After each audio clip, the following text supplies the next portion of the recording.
Le Querrec. Recuerde bien ese nombre, Le Querrec.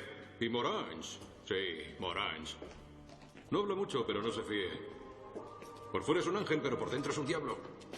Acción, reacción. Es lo único que entienden. Son todos suyos. Buena suerte. Gracias.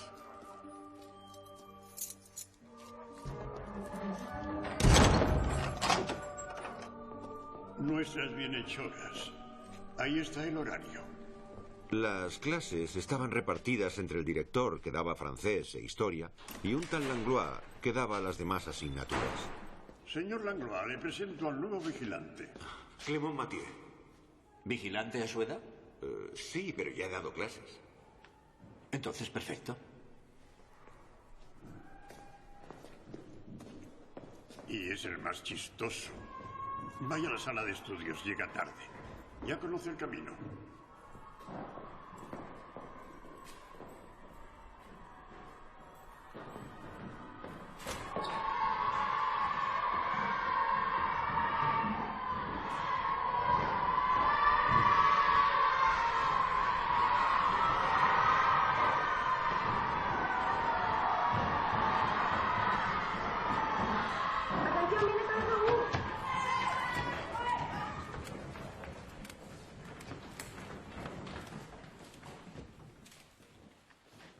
Señores.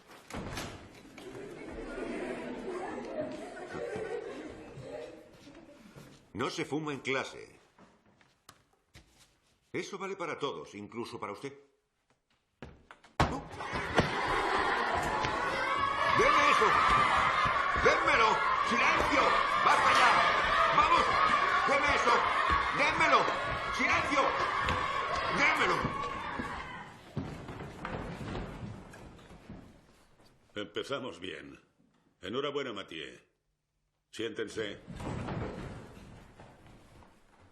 Naturalmente, usted. Siempre usted. ¿Qué ha hecho? Nada, señor director. ¿Cómo que nada? Usted iba a castigarle. Oh, no. Le llamaba a la pizarra para preguntarle. Y cuando entró usted iba a pedir silencio. Sí, en realidad lo necesitaba. Que no tenga que volver.